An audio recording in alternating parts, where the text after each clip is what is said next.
Mesdames et messieurs, bonsoir, bienvenue dans Belle Ligne. Même contexte, même indignation, même injonction et peut-être pas la même ponctuation. Politisez-vous, c'est le titre de l'ouvrage collectif écrit par 10 penseurs, pas des moindres, une invitation à l'insurrection des consciences selon eux en cause.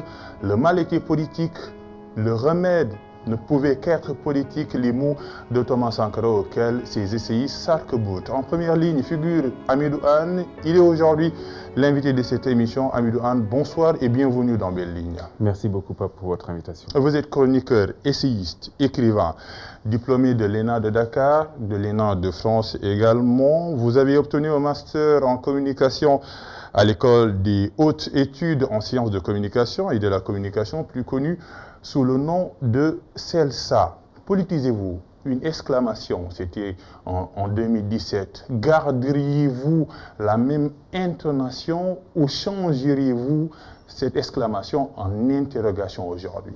Non, pas du tout. Je pense qu'on ne changerait rien du tout. Et politisez-vous, comme vous l'avez si bien deviné, Pape, eu égard à votre perspicacité, est un hommage à Stéphane Hessel, donc, auteur du fameux livre Indignez-vous. Ouais. Et Politisez-vous était parti d'un constat et les dynamiques alors en cours n'ont pas beaucoup changé parce que bon, 2017-2021, il s'agit que de 4 ans et les événements qui sont survenus depuis ont montré effectivement qu'il faudrait garder peut-être ce point d'exclamation et qui est un appel à l'insurrection, une injonction et finalement même qui peut se constituer en un devoir de l'engagement politique. Mais depuis l'exclamation, rien n'a changé, vous l'aviez dit.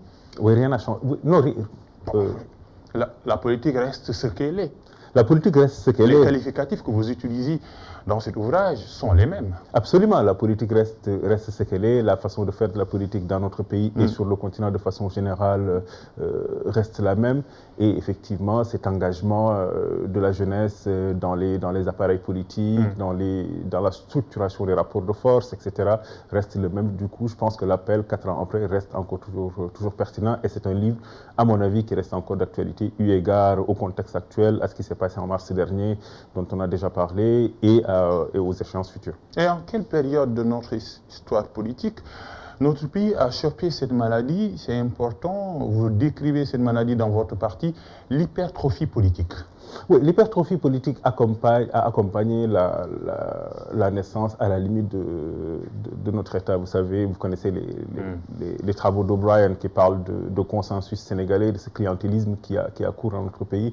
Et les mœurs politiques n'ont pas beaucoup évolué, parce que c'est la même façon de faire, et les alternances politiques n'ont pas structuré vraiment de réels changements, de réelles transformations sociales. On parle de rupture, on parle de transformation, mais on remarque que les dynamiques sont les mêmes, les façons de faire sont les mêmes. On a encore une hypertrophie de la classe politique, on a encore une faiblesse du débat politique de façon générale, on a aujourd'hui une façon de faire qui régit, à mon avis, la politique, qui fait appel un peu au clientélisme, à la corruption, au népotisme, etc.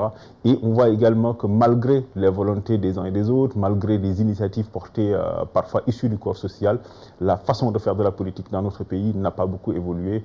Et les événements récents ne nous rendent pas vraiment optimistes. Une maladie qui a la soixantaine, on peut dire une maladie du troisième âge.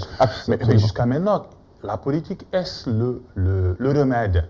La politique, à mon avis, reste le remède parce que les problèmes, comme nous l'avons dit dans le bouquin, en Afrique sont politiques, les solutions le sont tout autant. J'utilise, et avec nos amis, nous utilisons souvent une formule en disant que c'est un citoyen qui nettoie sa maison, c'est une association qui nettoie un quartier, c'est un maire qui nettoie une ville et c'est un président qui nettoie un pays. Donc, quel que soit le contexte, quel que soit l'étiage, quel que soit le niveau, il y a des préoccupations politiques qui peuvent transformer le cours de l'histoire. Mitterrand parlait de changer la vie. La politique, c'est de changer la vie. La politique, c'est de propulser un imaginaire, un référentiel, une théorie de transformation sociale, une théorie de transformation économique et politique. Et malheureusement, les choses ne se passent pas. Et vous faites un appel à la jeunesse, l'interlocutrice, votre interlocutrice principale, la jeunesse. Mais pensez-vous que les jeunes ont entendu cet appel? Oui et non. Oui et non, parce qu'il est très difficile en 4 ans, effectivement, de refaire l'histoire, parce qu'il n'y a pas forcément d'études sérieuses qui montrent que depuis, il y a une évolution. Mais c'est dans l'ordre normal des choses. Quand on voit aujourd'hui ce que j'appelle un peu la porosité de l'information grâce à Internet, quand on voit aujourd'hui les lignes de démarcation qui sont plus aussi étanches qu'avant avec les réseaux sociaux, avec la télé. Aujourd'hui, ce qui se passe à Paris, à Moscou, à Bagdad ou à Kaboul est répercuté sur le champ au Sénégal, à Ouaga ou à Abidjan. Les gens se nourrissent les uns et les autres, les jeunes se nourrissent les uns et les autres. Et il y a beaucoup de formes d'engagement. Il y a l'activisme du numérique, il y a l'activisme social, il y a... moi, j'aime beaucoup d'ailleurs parler de militantisme et non d'activisme, qui est un terme pour moi négativement chargé. Mais donc, il y a des choses qui se font. Il y a aujourd'hui un tissu associatif assez dense. L'engagement, quand on a vu en mars dernier, en 2012, pour le 3e mandat d'Abdoulaye Wade et les différentes échéances électorales, on montre qu'il y a une volonté de faire, qu'il y a une forme d'activisme qui émerge, il y a une volonté de transformer les choses. Parfois, c'est pas très bien fait, parfois, bon, c'est pas... ça prend un peu des airs peut-être de souffle qui monte et qui redescend, d'où d'ailleurs le travail d'accompagnement sur le terrain, le travail de grassroots comme on dit, pour que en fait les fruits émergent des racines et que ils propulsent finalement une transformation dans la radicalité de notre pays. Et restons sur le champ de l'Internet, sur la toile, l'engagement est sans équivoque, personne n'en disconvient, mais ça reste toujours le virtuel. Comment transformer le virtuel au réel? Absolument. D'ailleurs, l'un des objets de notre livre, c'est de dire que l'entrepreneuriat, etc., c'est très bien, l'activisme numérique, c'est très très bien, mais il faut faire des choses peut-être en profondeur, parce qu'aujourd'hui, vous connaissez tous la magie du tweet, post Facebook, l'instantanéité, la facilité aujourd'hui de donner son avis. Tout le monde aujourd'hui a une télé avec Facebook Live, tout le monde a une télé avec YouTube, tout le monde a un média, une radio avec des podcasts facilement faisables, et tout le monde aussi a un journal avec Facebook, avec Twitter, etc. Mais souvent, c'est l'instantanéité, c'est le caractère fugace de la révolte, c'est le caractère fugace de l'engagement qui ne parvient pas à transformer les choses dans la durée, dans la radicalité. Et ça, à mon avis, l'école, l'éducation doit jouer un rôle extrêmement important, la culture doit jouer un rôle extrêmement important, la lecture, parce que les grands leaders, les grands hommes ont toujours été de grands lecteurs. Et c'est en fait un assemblage finalement entre l'éducation, la culture, l'indignation, comme on le dit, la révolte, qui peuvent structurer une véritable politique de transformation qui émerge, qui vient des jeunes, pour embraser peut-être tout le pays, parce que les jeunes sont majoritaires sur le continent. Cette guérilla patiente que vous décrivez aujourd'hui, elle est virtuelle, non? Et cette guérilla patiente, pour l'instant, elle est en partie virtuelle, mais il y a toujours des choses qui se font. Il y a aujourd'hui dans la ruralité, moi quand j'ai voyagé pas mal un peu dans la sous-région, j'ai rencontré les gens du ballet citoyen, les gens des mouvements politiques en Côte d'Ivoire, et j'ai rencontré mes amis de Yanamar, etc. Et on voit qu'il y a des choses qui émergent. Il y a des choses qui émergent, il y a des choses qui se font. Parfois, elles sont très timides, parfois, elles ne sont pas très bien structurées, parfois, elles répondent forcément à l'urgence du temps et ne contribuent pas à travailler dans la durée. Et à mon avis, en fait, tout engagement politique qui n'est pas structuré par une théorie bien construite, à mon avis, n'aura pas le poids nécessaire dans l'opinion et dans la durée. Et sur les réseaux sociaux, la bonne face, c'est l'engagement, la conscience, mais il y a une mauvaise face. Les jeunes happés par la toile. Mais aujourd'hui, on se concentre plus sur les vidéos que sur les idéaux. N'était pas important et urgent de se former d'abord avant de faire de la politique, par exemple? Mais absolument. Et d'ailleurs, le drame du monde, c'est quand les médiocres font de la politique et que les gens pas médiocres, on va les appeler comme ça, sont en arrière-plan. Parce qu'ils se sont emparés de l'espace public qui est maintenant virtuel. Oui, les intellectuels ont fui le combat un peu. Effectivement, et on assiste à une chute vraiment du niveau du débat politique. Mais ça, c'est pas seulement spécifique au Sénégal. Là, j'en parlais hier à un ami, quand on voit l'état du débat politique français, l'état du débat politique américain, avec l'épisode Les 4 années de Donald Trump qu'on a vécu, etc. Bolsonaro qui est président, Viktor Orban, il y a une désacralisation de la parole publique, de l'idée dans la politique. Et aujourd'hui, un peu l'espèce rare qu'on appelle, moi que j'aime beaucoup personnellement, l'intellectuel en politique se fait rare. Parce que l'espace public numérique et physique est devenu extrêmement violent à travers le discours et parfois même une violence, disons, au premier degré. Et ce qui fait qu'il y a une proportion de la population qui a qui s'est retirée un peu du débat public et on est effectivement beaucoup dans l'ère aujourd'hui de la médiocrité. Il suffit de passer 24 heures en regardant des médias sénégalais, sans pour autant jeter du tout l'opprobre sur les médias, les hommes politiques, leur comportement à l'Assemblée nationale. Moi, j'ai suivi récemment, grâce au direct de ITV et des autres médias, les débats sur la loi sur le terrorisme à l'Assemblée, et il y avait une autre loi. Mais quand on voit, on perd 8 heures de son temps à regarder des parlementaires, des représentants de la nation qui parlent de tout sauf du projet de loi qu'ils sont censés voter. Donc il y a une médiocrité qui s'est emparée de l'espace public sénégalais et de façon globale, et qu'aujourd'hui, à mon avis, il s'agit de faire, comme Zizek, d'une contre-révolution, d'une contre-hégémonie et d'une guérilla patiente pour pouvoir aujourd'hui peut-être revenir à un vieux monde finalement qui n'était pas peut-être si mauvais que ça. Et d'ailleurs, les députés ou bien les hommes politiques qui n'épargnent pas au prêche des hommes religieux. Se politiser est différent de ne pas faire la politique. Explication. Oui, se politiser est différent de faire la politique. Parce que pour nous, se politiser, c'est être conscient des rapports de force qui ont cours dans l'espace public, c'est être conscient des dynamiques sociologiques, économiques, sociales et culturelles qui ont cours dans un espace public donné. Se politiser, c'est être conscient aujourd'hui des rapports de domination qui régissent l'espace public, parce que nous sommes quand même un peu en majorité, un peu d'une orientation plutôt de gauche, en tout cas les auteurs. Et c'est différent de faire la politique, qui est d'aller dans un parti politique, de s'engager dans une forme de compétition électorale. Beaucoup d'entre les auteurs ne sont pas partis, ne sont pas encartés politiquement. Moi, personnellement, j'ai aucune carte politique, mais ce qui n'empêche pas que dans mon travail quotidien, dans mes ouvrages, dans mes articles, dans mes chroniques et tout, mon travail, je pense que ça se voit, est essentiellement politique, parce que je considère que c'est par la politique qu'on transforme la vie des citoyens, notamment les plus ordinaires, notamment les gens des banlieues. Un horizon indépassable? Un horizon totalement indépassable. Et pourquoi donc il y a plus de convertis dans ce concept que l'on appelle la dépolitisation? Oui, parce qu'en fait, on voit malgré les alternances, malgré les changements de pouvoir, souvent que l'essentiel finalement de la vie des populations, des citoyens ne change pas vraiment.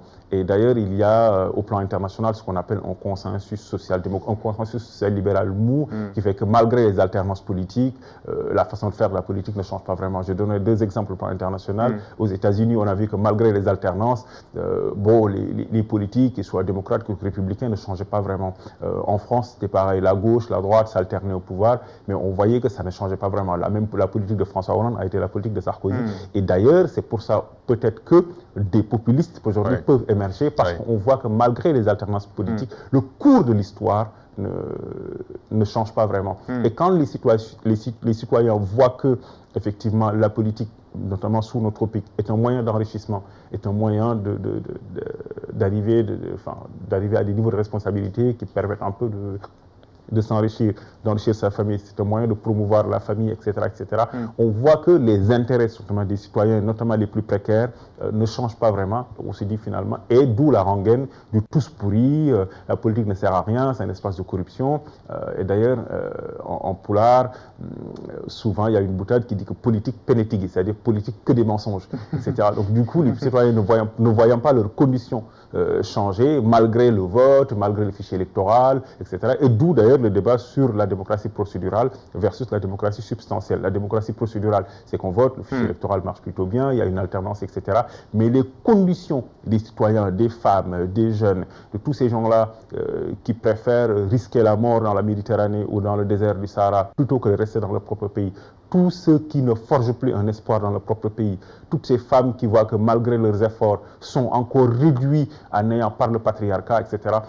Tous ces jeunes de la ruralité qui sont obligés de venir faire cirure de chaussures au vendeur de cartes de crédit à Dakar ne voient pas leur vie changer et ne voient pas se propulser un horizon d'un devenir différent, effectivement ne croient plus à la politique, donc prône la dépolitisation et pire, prône même aujourd'hui une forme de haine vis-à-vis des élites et qu'on voit émerger un peu partout à travers le carcan du populisme. Et parlons un peu de cette démocratie électorale, c'est important, le peuple existe, que dans l'isoloir, les mots de Mohamed Mbougar Sarr, dans sa partie le degré zéro de la politique, on l'a vu avec les événements du mois de mars, la jeunesse était en première ligne, même si c'est une constellation de frustration qui s'est manifestée pour ces mois mois de mars d'ailleurs, qui sont d'ailleurs un horizon indépensable dans notre champ politique. Mais comment, après ces événements, le peuple ou bien la jeunesse semble plonger dans une léthargie comateuse? Cette révolution, ce mouvement de révolte en dents de scie fera-t-il évoluer les choses? En fait, c'est ce que je disais tout à l'heure, c'est quand on ne travaille pas dans le fond, oui. Malgré ces moments un peu de jouissance et de ferveur, voire de jacquerie, ne peuvent que retomber parce qu'il n'y a pas un travail derrière. Il faut aujourd'hui que les associations... Qui doit le faire?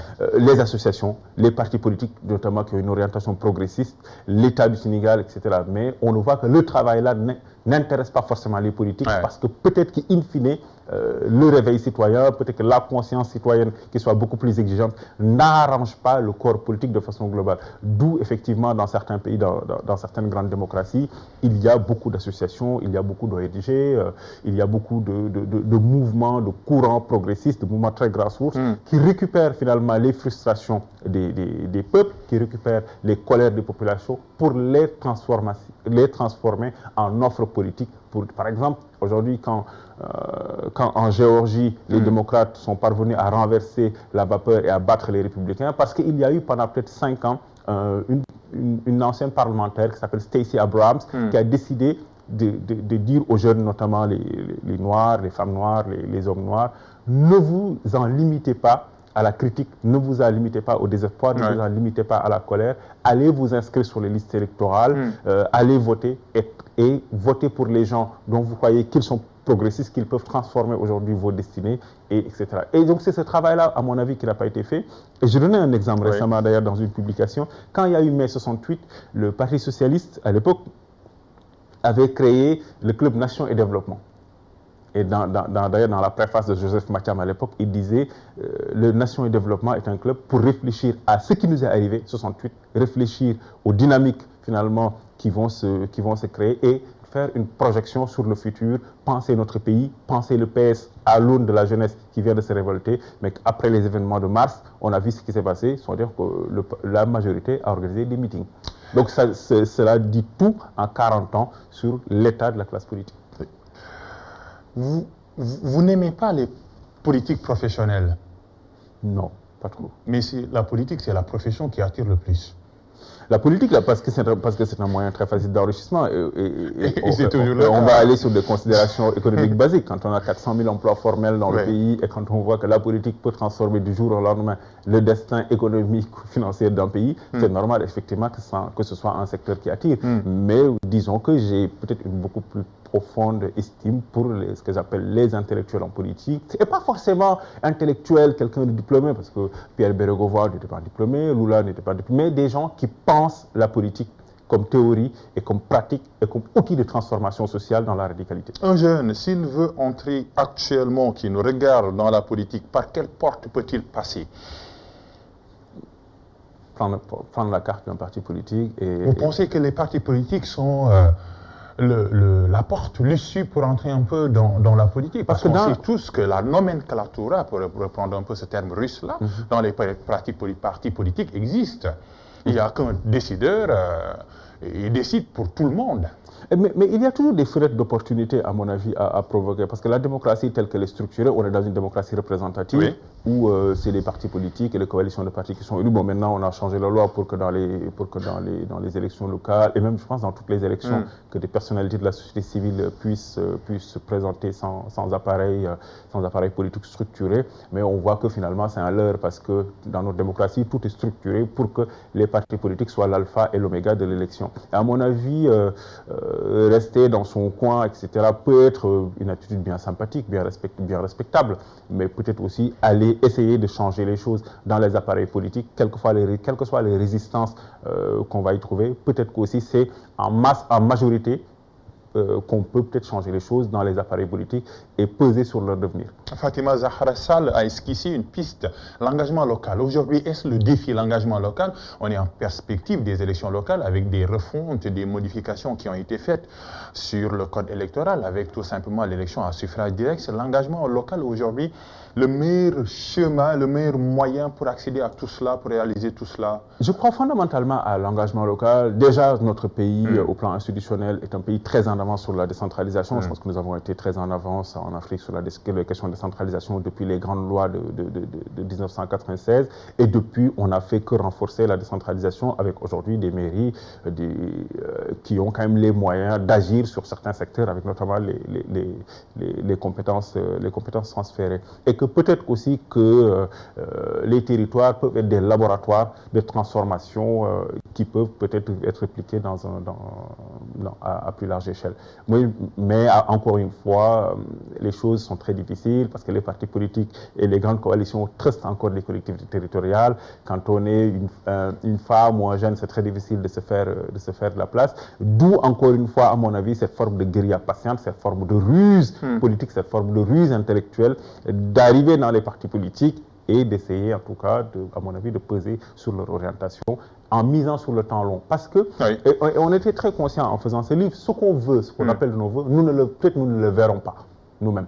Ah oui. Nous ne le verrons pas. Le temps est long. Le temps est long et encore une fois, il faut remettre tout ça dans son contexte. Le Sénégal n'a que 60 ans par rapport aux grands pays qui ont 3 siècles ou 4 siècles. Donc du coup, 60 ans, comme disait Didier Motchan, dans la vie d'un homme, c'est beaucoup. Dans la vie d'une nation, c'est rien du tout. Donc, ce que nous voulons, le pays que nous voulons, le Sénégal que nous voulons bâtir, nous ne le verrons pas, mais nous pouvons peut-être contribuer, en tout cas, à semer des graines, comme dit notre ami Aïcha Dem, pour que demain, peut-être des changements beaucoup plus structurels émergent. En tout cas, ce livre résiste au temps. Il a été écrit en 2017, mais il résiste toujours avec le contexte électoral. Politisez-vous un défi immense, comme penser l'Afrique qui vient, penser avec A, mais pensons d'abord avec eux. L'Afrique qui vient, augure-t-elle quelque chose de bon, de bon, parce qu'on voit un peu que les pays dans le Sahel, récemment, avec les attaques terroristes sur le Burkina Faso, le Mali, le Niger, etc., on craint un peu que la situation en Afghanistan fasse tache d'huile même au Mali. Pensez à l'Afrique qui vient. Un défi immense, comme politisez-vous, au plus immense même. Un défi très immense. Et d'ailleurs, comme vous l'avez compris, certainement, penser à l'Afrique, c'est un peu la suite d'ailleurs de politisez-vous, parce qu'on y retrouve un peu les mêmes thématiques, même si la forme du livre, qui est un ouvrage personnel et non pas collectif, fait que le style peut être différent. Et je l'ai toujours dit, je le dis très souvent, penser à l'Afrique qui vient pour moi est un propos politique. Ce n'est pas un ouvrage universitaire de théorie politique, c'est un propos politique, c'est un moyen, c'est un outil d'engagement politique, c'est un outil même de propagande politique. C'est un peu un dazibao que j'ai mis en tout cas sur le débat public pour contribuer aujourd'hui au travail de réflexion, au travail de sens et au travail théorique sur l'Afrique. Mais il est difficile aujourd'hui de dire que l'Afrique, demain, c'est le paradis ou l'enfer. Je pense qu'il y a les deux potentialités. Les potentialités heureuses existent, comme les potentialités malheureuses. Et quand je dis penser l'Afrique qui vient, effectivement, je parle, ce qui vient, c'est la jeunesse. Aujourd'hui, qui est majoritaire sur le continent. L'âge médian dans notre pays, par exemple, est de 19 ans. 60% des Africains ont moins de 24 ans. Donc, les jeunesses africaines sont confrontées à de nombreux défis liés à la culture, on en parlait tout à l'heure, liés à la santé, liés à l'éducation, liés à la crise de sens, liés à leur présence, à leur place vraiment dans la société qu'on est en train de bâtir et qu'on va bâtir dans les prochaines décennies. Mais aussi, cette jeunesse est un potentiel, elle est créative, elle est dynamique, elle est émergente.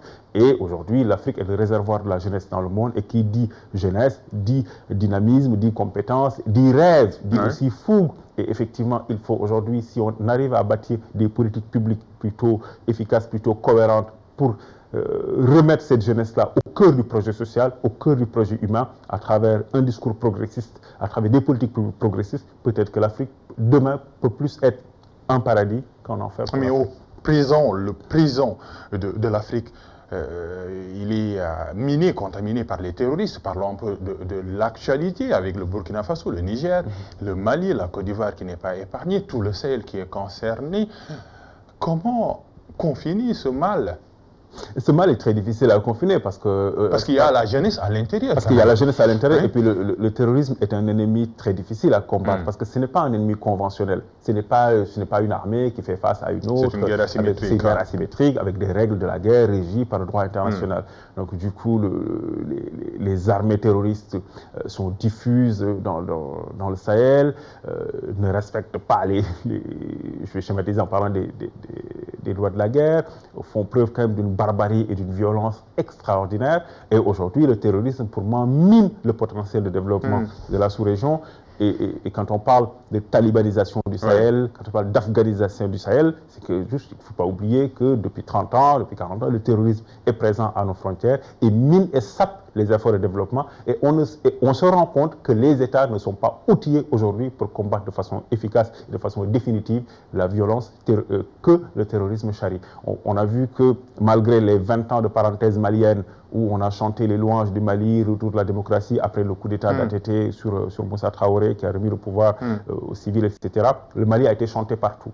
Le Mali a été chanté partout, mais on ne se rendait pas compte que le Mali, finalement, n'était qu'une écorce et qu'à l'intérieur, la croûte, il n'y avait absolument plus rien. Il a fallu qu'un coup de feu soit tiré en 2011 pour voir que les armées maliennes étaient complètement en débandade, qu'elles n'avaient pas de munitions, qu'elles n'étaient pas formées, qu'elles n'avaient aucune compétence pour lutter contre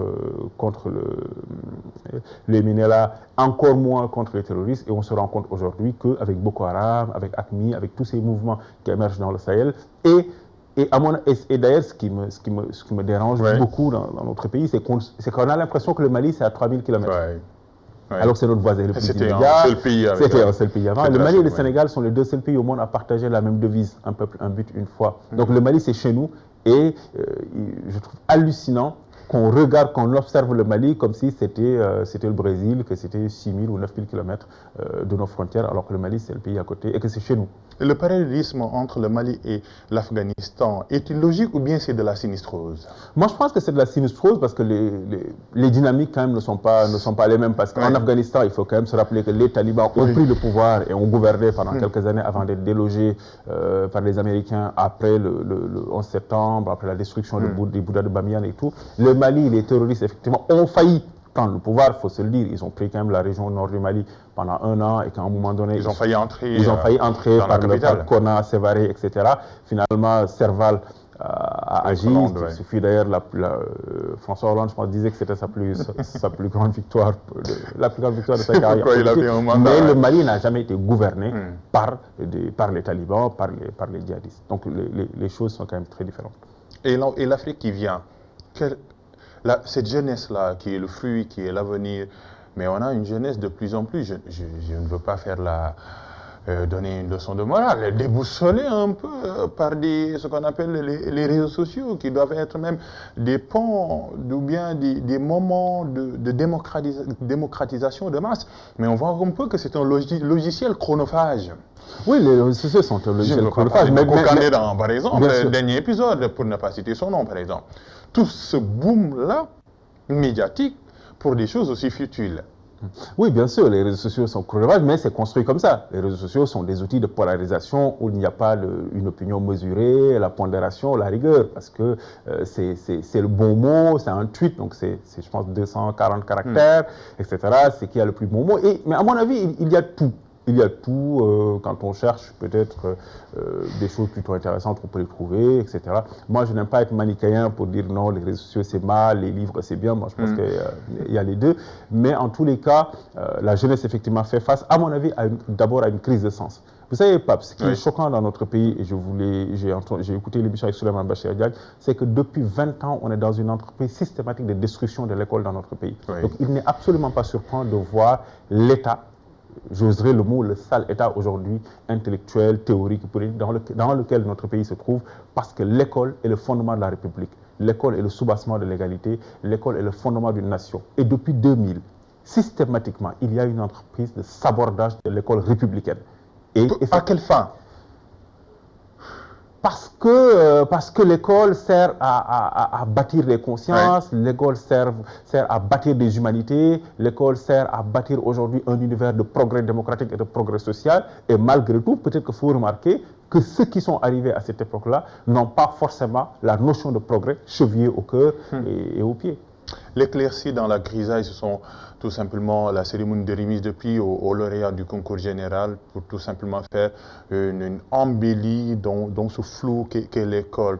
Amédouane, le temps passe vite, merci d'être là.